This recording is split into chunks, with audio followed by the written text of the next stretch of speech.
আমঝরিয়ায় ৮ দিন ধরে অখণ্ড কীর্তন, মহামন্ত্র কীর্তন।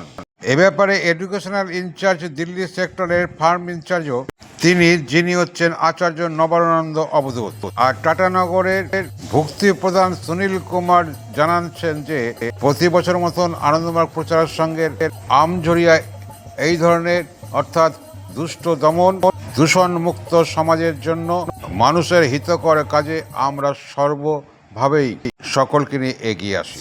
এ ব্যাপারে শোভাযাত্রা, বিশাল আকারের শোভাযাত্রা আপনারা দেখছেন ইএনসি নিউজ বাংলা চ্যানেল থেকে। শোভাযাত্রায় স্লোগান উঠল বিশ্ব শান্তির পক্ষে, নব্য মানবতার পক্ষে, আনন্দমার্গ দর্শনের সামিল হওয়ার। এবার শুনুন তারা কি বলে। और तमोगुनी का जो प्रभाव है, शक्ति का जो प्रभाव है पृथ्वी पर वो कम हो, इसलिए आज हम लोग घूम घूम करके चंदवा में बाबा राम केवलम कीर्तन का प्रचार प्रसार कर रहे हैं। और इस नारा है मानव मानव एक है, मानव का धर्म एक है, एक चूल्हा एक चौका एक है। मानव समाज के नारे से पूरा गुंजायमान हो रहा है आमझरिया, और बाबा राम केवलम के कीर्तन का जाप किया जा रहा है। बार बार बाबा नाम केवलम कीर्तन ही एक ऐसा कीर्तन है जो कि अनन्य भाव का कीर्तन है, गोप भाव का कीर्तन है। इसमें अद्वैत का भाव है, और जितना ज्यादा कीर्तन को जाप किया जाएगा उतना ही सृष्टि पर सकारात्मक ऊर्जा का सृजन होगा। और सकारात्मक एनर्जी का बहुत सृष्टि पर जरूरत है, क्योंकि नेगेटिव एनर्जी हो इससे इतना ज्यादा प्रभावित है पृथ्वी, इतने ज्यादा तमोगुण का प्रभाव बढ़ गया है कि कीर्तन करना बहुत ही जरूरी है। सुनील आनंद। लेकिन जैसे ही मनुष्य आत्मा केंद्रित होकर के, चेतना केंद्रित होकर के जगत के हर स्तर के जीवों के साथ व्यवहार करता है, तो उस अवस्था को एकाग्र, कुशाग्र और स्वरूपा स्थिति कहते हैं।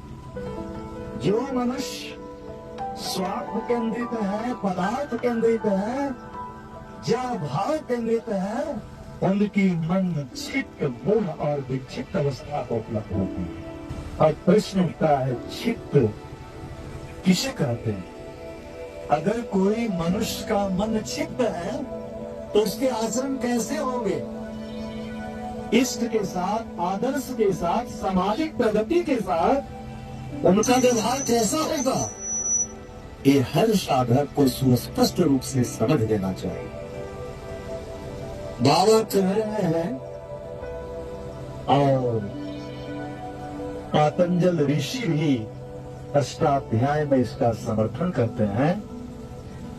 कह रहे हैं कि चित्त वह मनुष्य है, मन की वैसी अवस्था है जब वह सर्वाधिक चंचलता को उपलब्ध होता है।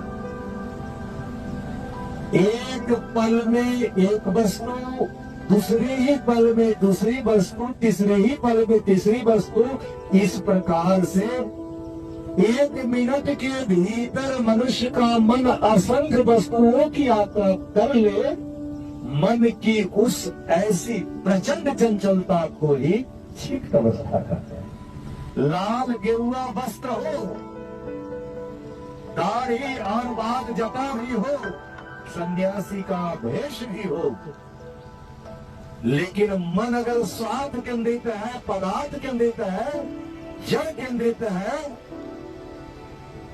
और अगर वो क्षिप्त अवस्था का मनुष्य है, वस्त्र से कोई लेना देना नहीं है। मन की अवस्था अगर क्षिप्त है और आवरण में सन्यासी और साधु का है या मार्गी का है,